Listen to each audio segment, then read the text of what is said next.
I'm Dr. Jordin Wiggins, and this is the Pleasure Principles podcast.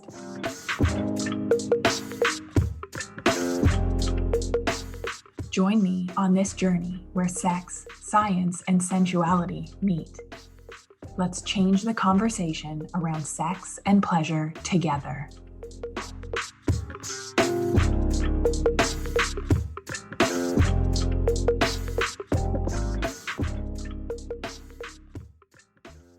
Today, we are going to talk about something that Superwomen do not like to admit, a hidden compulsion that we need to bring to the surface if we ever want to experience the fullness, the radiance, the freedom that comes from true intimacy, great sex, and connected relationships. Our topic today is control. I can feel your resistance from here, thinking, I'm not controlling, I've worked on it, but go with me. We're going to talk about the two types of control that I see Superwomen struggle with, signs that you are controlling, you are still controlling, allowing versus controlling, what is underlying our controlling tendencies, and tips to improve your control if we in fact do find out that you're controlling.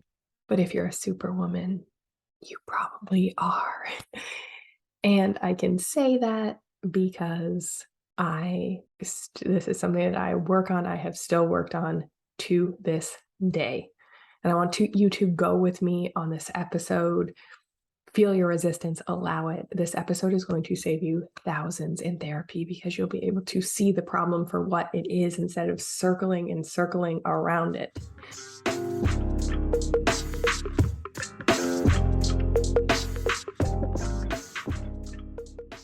So speaking of controlling, I am recording this episode at night in my jammies, in my loungewear. Because I had a very hectic 2 days. We're doing enrollment for the Feminine Mentorship, my year-long women's group. And I have contractors still coming to the house. I had a podcast guest cancel. Long story short, I was going to jam in this recording tomorrow during the day. But then it occurred to me, I felt inspired to record it tonight. My kids are all in bed, and I thought, I was literally not going to record this because I wasn't dressed in professional attire. And then I thought, maybe I can record it with just audio. And then I thought, fuck that. The episode's on controlling. So we're going to let go and go with it. The information is still the same, regardless of the fact that I'm wearing a tank and a sweater. I want you to take a minute to imagine what life would be like if you were fully supported, fully seen, fully fucked. Imagine you're in excess. So think of a time you were having amazing sex or things were going your way. You just felt so good, seen, supported. How would you lead? How would you parent? How would you connect? How would you love? We're going to talk about how control is going to undermine all of that. But I want you to hold that vision because that's where we're going. That's where we want to go. Before I go any further, there are a lot of new listeners. I am Dr. Jordin Wiggins, naturopathic doctor and feminine burnout and intimacy coach. I help CEOs and founders who want to be as badass in the bedroom as they are in the boardroom. I want to let you know that I get it. I have been there too. A burnt out, divorced owner of a 7-figure women's health clinic, feeling stuck, exhausted, and struggling for inspiration and connection. Happy to report that I am now a fulfilled CEO of my own business model. I am a mother, a stepmother, a doctor, a friend, a lover, a women's sexual health and wellness advocate. And I believe that great sex is just the beginning. Everything comes when we learn how to take off our Superwoman cape and receive better sex, better health, and more wealth. So now that we are a little better acquainted, because I'm going to get up in your grill on this one, just wanted you to know a little bit about my background before I did so.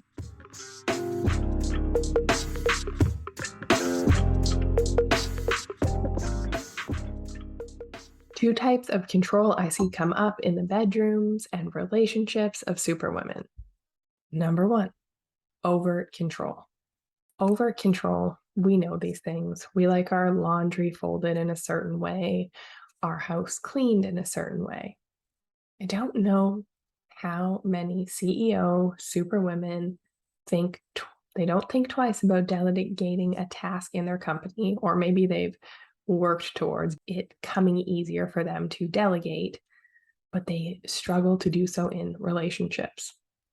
Dishwasher is another example. You like the dishwater loaded in a certain way.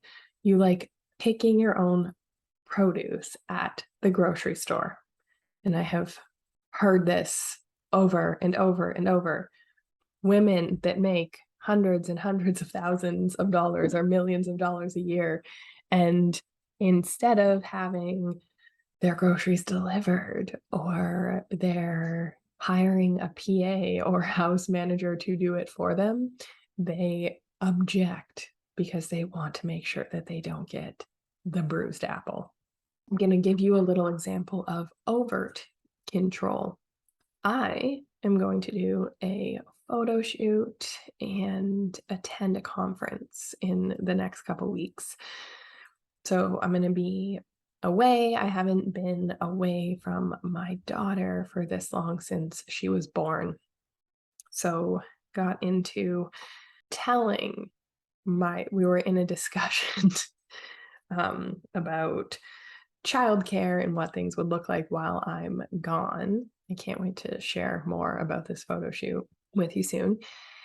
And it got into me telling my partner how bedtime should go for our daughter and his two children while I was away. So, needless to say, that was uber controlling. And yes, I am normally the one that does bedtime. And yes, I thought that I knew better. But when I took a step back and we had a discussion, we came up with a solution that was better for both of us. But small example of the Superwoman control from this very morning. The second type of control that I see is what I call covert control. It's the sneaky ways we control. It's the ways that we aren't honest with ourselves about our control. We disguise it as other things. So it might appear as fixing or trying to help someone. So the truth is, we probably do know better. You're a superwoman. You can think 10 steps ahead for everyone. You can think of all of the possibilities, all sides of the coin. Our conditioning as girls to keep the peace, make everyone happy in our homes, conditioned us. It made sure that we were able to fix and solve problems like a motherfucker. But that's where we go wrong. Fixing, being able to predict, being able to pivot, being able to see all of the possibilities is an amazing, amazing asset in the boardroom. But it puts us at a disadvantage in the bedroom, in relationship. So it's the age old, do we want to be right or do we want to be in love, have great sex, have connected relationships? So we may very well be right about how to do things and seeing problems coming and most likely what's going to happen. However, this erodes the fabric of a good relationship because we are still trying to control. And our dirty little secret is that's the way we like it. Or that's the way we think we like it, because we just haven't been taught that there's another way. So our control on some level is serving us. We like to be in charge. We need to be the planners, the fixers, the air traffic controller. And again, there is a time and a place for this. So when we are managing teams and growing companies, it is an amazing, amazing asset. However, in relationship, it makes our partner feel disrespected, like a child, and it makes us feel alone and unsupported, like no one is stepping up for us. We love to tell ourselves that we're just really being helpful. We pride ourselves in being there for others, on being the first to show up in a crisis, on stepping up and helping out, even when no one asked us. And that's another truth bomb I'm going to drop on you right now, that all the helping that we do, if we're not mindful about where it's coming from, that can have a sneaky little hint of control as well. We're really good at convincing ourselves that we have to help, that our intuition is telling us he's not ready yet. Deep down, she knows, she just can't communicate those feelings.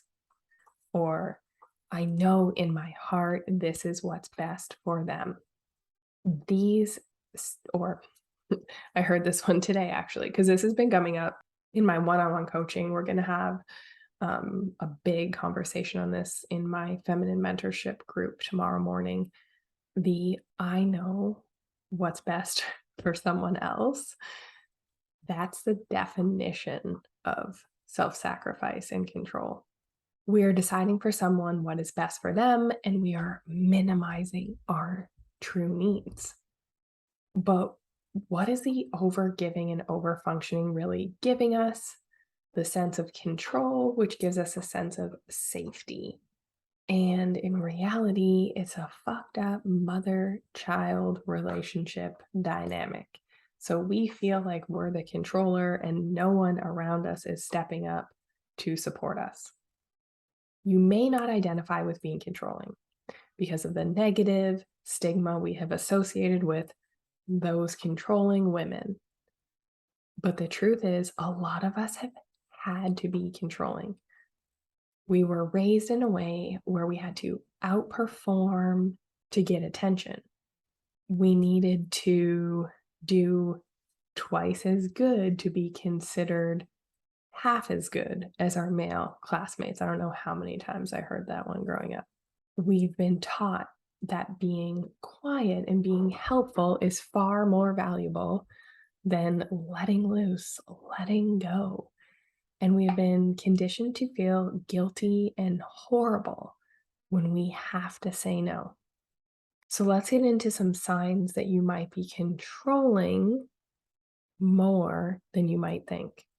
Number one, you find yourself telling others you should, or what you have to do next is. These are subtle ways of expressing your will and asserting control over your loved ones, colleagues, whoever you're having a conversation with.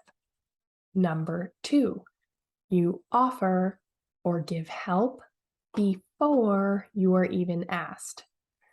Or someone asks for help with A, but you provide help with ABC because you just know they need it and it's all related. This is a way of doing what you think is best under the guise of being helpful. Number three, you're not happy with support and help from others unless it is up to your standards. You have to reload the dishwasher. You have to give your opinion on how the diaper should be changed. You even have to control the way you receive instead of just enjoying and feeling grateful for it. Number four, you feel hurt when others don't take your advice or make a different choice from the one that you suggested. Number five, when new people come into your life, you find yourself annoyed that they don't do things the way you would. They don't show up 15 minutes early. They don't do the dishes at your house after dinner. But why? If it's so common, there has to be a reason that superwomen and control go hand in hand. And it all comes down to fear. Control has kept us safe. It has helped us manage the fear that we have felt, probably since childhood. But it does not get us the intimacy that we want as adults.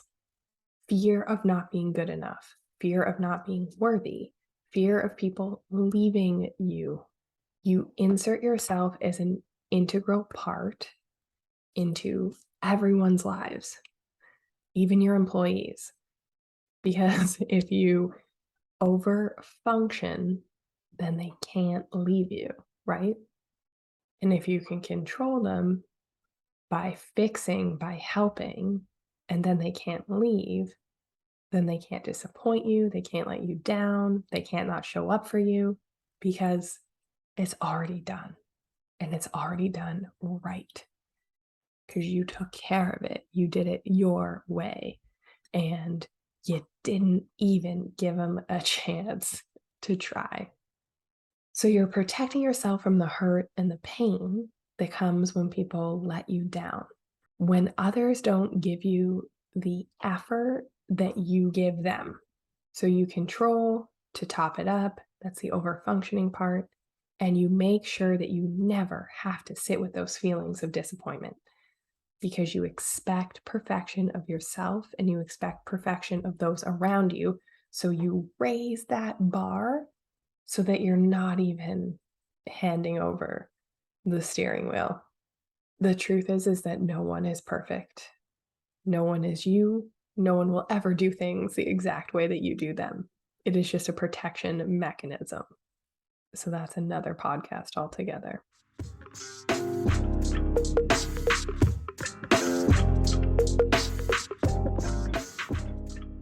Control is taking away agency from the people that you love to make their own decisions, to feel the way they want to feel, to take the action that they want to take. And you're doing it in the name of knowing better, which is really self-protection. And I know you don't want to make them feel like useless, incompetent, reprimanded children. And in order to restore the balance in your relationship, you're going to have to start letting the controlling go. And this is a process. This is not something that if you're having light bulbs go off and you're thinking, holy shit, I need to work on this. This will not be a box to check, a one and done. This is work. I got off on a little tangent there. So controlling is actually stopping you from having real love. It's stopping you from loving the person as they really are because you're only loving, engaging, being in a relationship with a version of them that they can control. So they're not even really getting to be their full selves in a relationship. And remember when I asked, like, what would life be like when you're seen, fulfilled, well fucked, all of you, not just parts of you? This is the same. It goes hand in hand with your partner. It's hard to do the letting go part. Let's face it. Like I told you, we've had this conditioning since we were little children. So it's scary when you've never trusted anyone and you've relied on yourself and you've never trusted yourself to be okay, even if your worst fears do come true. And this is where our work is. Trusting ourselves enough to know that no matter what, the joy, connection, love, passion that we seek is truly ours. It's what we're destined for. And it's about trusting others enough that they will still show up for you, even when you're not over functioning and you give them the space to fail. The space is the scary part. You deserve a partner that will show up for you on their own free will, not feeling forced, coerced, guilted into doing it. You deserve the friends that will save you a seat at the restaurant without asking. The hardest part is allowing the space, allowing the space for that to happen, the surrendering part, where you have no control over how the people that you love, how the people that work for you are going to act and show up for you or disappoint you. If you really think about it, we don't want to give them space because we fear that they will not show up the way we want them to. And that would hurt and we would feel crushed. Waiting, surrendering, allowing, trusting, these are feminine traits that are hard for superwomen because we have such a belief that people will leave, that we're not good enough unless we are earning our love, over functioning for our love, providing value. Real love, something that I think we all seek, something that is not represented in movies, TV shows, something that is not even what I think we all think we're searching for, but I think it's what we all really want. So, real love is something that I look for in relationships, friendships, and it is free from fear, free from control, free from asserting your will onto another. Real love is selfless. Real love, the divine, feminine, life force energy, it gives without expecting anything in return. That true acceptance for yourself and for others is what's going to fill that hole, that emptiness where you felt like you're not good enough, where you felt like you needed to earn your love by achieving, where you felt like it is not even safe enough to let someone else step up for you. And this is some deep shit. We need work on it. I made that comment about therapy. I think we should all go to therapy and you should consult your therapist if you are really struggling with these abandonment, attachment, codependency wounds. But I just want us to see how deeply rooted this is in us, and true acceptance for ourselves and others is what is going to help start filling that hole that tells you you weren't good enough. Because people will show up for you. You have to let them. You have to give them the space to do so. And you will help people from your genuine heart, where you're not expecting, fixing, manipulating in return. And these interactions are going to feel so much better, so much fuller, so much cleaner.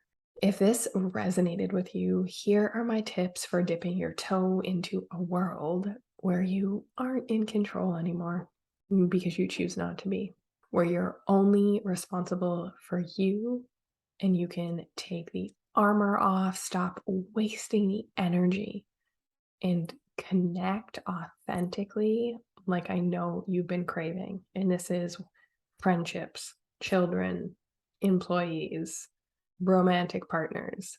So, my tips on ways to stop controlling in your day to day life. Number one, this is a biggie. This one took me about a year to unpack myself. So, let's go easy. Let's give this one space. Get honest with yourself. Do you really want to have the role of fixer and controller? Like I said, maybe at work this serves you, but what about romantic partnership? Do you want to fix and control, or do you want to be cared for? So that's where we're out of alignment. And admitting this is hard for superwomen because we've been conditioned to be lone wolves. I don't need anyone. I can do this myself. And in fact, we will often refuse help, or if help is offered, we almost take offense to it. Like, you mean you don't think that I can do this on my own without all the other million things that I have to do? So, do we want to be in a relationship where we can take our cape off sometimes and let someone else be there for you? It was this whole unwinding for me when I was like, holy shit, I don't want to be the strong one. I don't want to be the one with all the answers. I don't want to be the one always on, always thinking. I actually deeply desire to be cared for, desire to relax into someone's arms.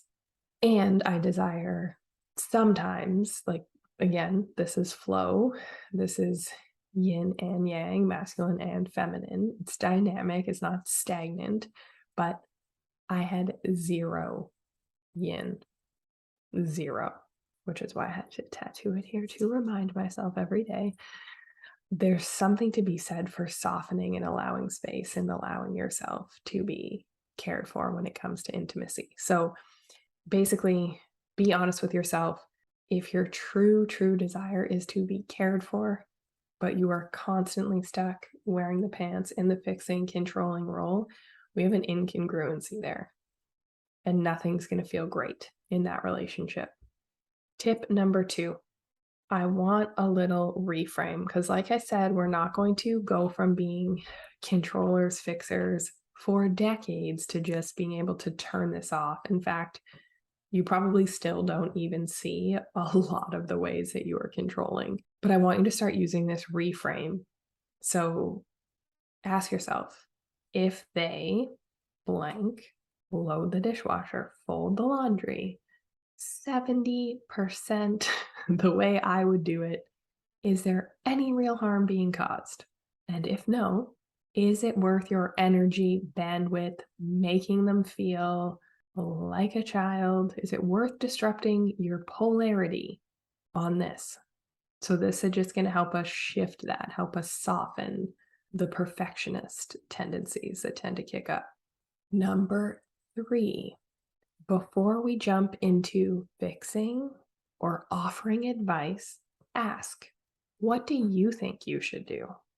What feels like your most aligned next step? So we are not offering an opinion.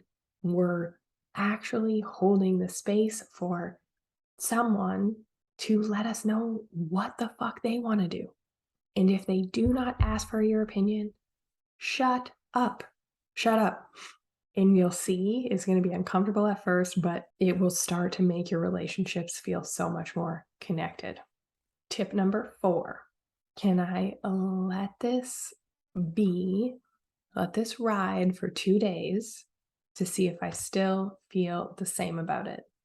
So for example, I am PMSing about to get my period any day now, and everything feels like a 10 out of 10. Most, like the most situation, my feelings, everything is heightened. So it's not a great time for me to engage in these conversations. In fact, when I mentioned about the bedtime and me being controlling and overbearing and those old patterns kicking up for me, they came from fear.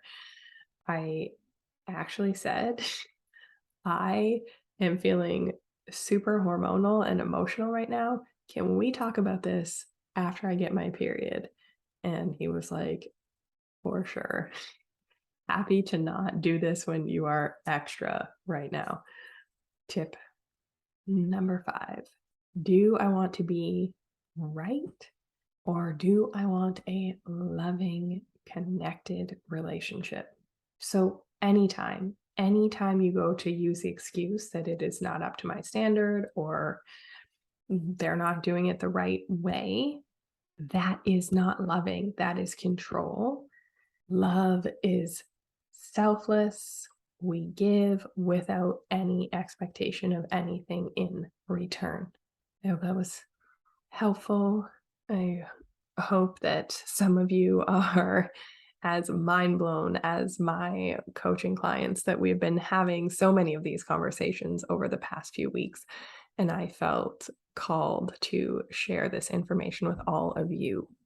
And I want to let you all know about a free event that I am having November 11th, 18th, and 25th. It's called Superwoman Sex, a sex and intimacy training for CEOs looking to be as badass in the bedroom as they are in the boardroom. And we will give you the link to register for that event. Thank you all for listening, and please share with a superwoman who needs to hear this episode. Have a great week, everybody.